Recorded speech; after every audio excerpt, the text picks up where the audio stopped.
Yo ho and welcome back to a new review for Dear Irae, the episode number 4.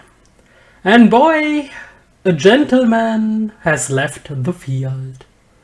Yes, Spinner, who was introduced in the previous episode, he is already gone because he was just basically fodder for EXP of Ren.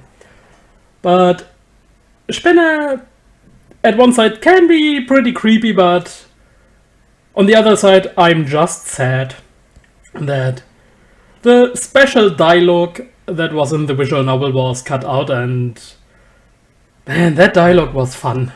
It was really a dialogue of gentlemen, real high class dialogues, discussion of something very important, but I'm not going to spoil it in case you just want to read the visual novel.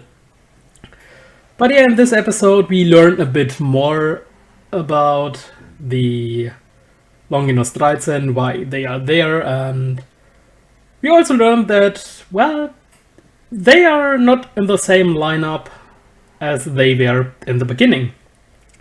Some passed away, some were replacing the previous members, other positions were left open.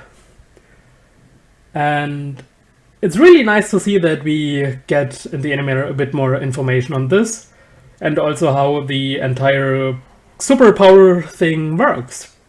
That we have 4 stages, and the last stage was never achieved yet. And I'm really curious to see how they are going to pull that off. Even though that this episode kind of felt worse in terms of quality compared to the previous one, but well, it happens. But all in all, I really did enjoy this episode, especially with Kasumi, who was trying to figure out why was Ren kinda avoiding her, because she doesn't really remember what happened. And when to kinda go along with it, why he's avoiding her, he just put his arm around Kei's shoulder and he was like, yeah, I'm dating her and she's kinda jealous.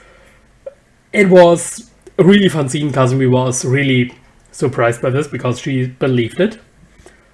And the funniest thing was probably that Kei was shocked by this and then kinda played along, but she pinched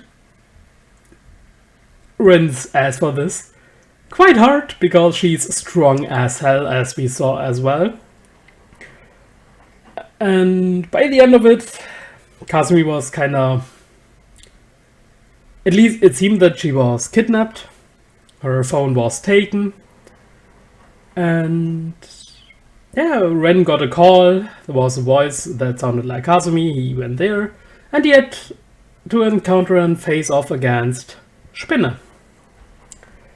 But Trifa, he stepped in when Spinner decided to use the real Kasumi for his advantage, and Spinner was like, yeah, not going to happen, bro.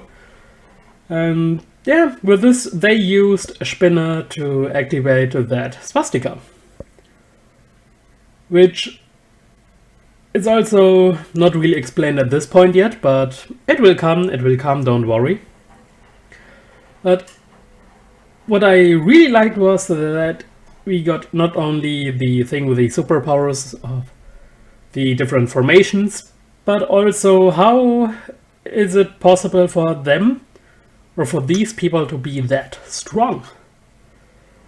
And it's because these weapons are consuming souls, and for example, if you consume 100 souls, then you can do what 100 people could do, so yeah, and that's basically the reason why nothing worked against Babe, because he's in there since the beginning, and he consumed a shit ton of souls, so he's a fucking walking fortress, and yet he is nothing compared to the real big shots of the Longinus Dreizehn. But all in all, I really have to say that even though there are quite a few issues with the quality in terms of animation. I just really enjoy this show for what it is, for kind of giving me the real old school feeling. Okay, the visual novel is quite old, so not really that surprising. But yeah, I really have to say, really nice, and I was kind of surprised that they used a different design for Ren's formation of his weapon. Because actually, from the illustration of the visual novel, it looked quite a bit different. But yeah, I wonder if they will use that design for the later parts of the story. I don't know, maybe, maybe not. Who knows? Certainly, I don't know how they will play it out in the anime. But yeah, like I said, all in all, really nice to see, and we got also a glimpse of Irae. Because when Spinne died, all the members of the Longinus Orden, they had a reaction. Be it the one sitting on the round table or Irae as well.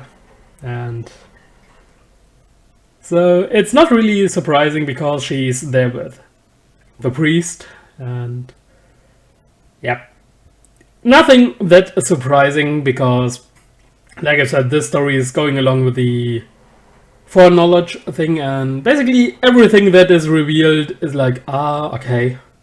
So it's not really surprising because you have guessed it already. It's just like, yeah, you've guessed right, so okay. Here are, I don't know, a few gummy bears or something like this. But yeah, I will leave it at this for this episode. I hope I will see you guys next time as well. So, as always, thanks for watching. See ya!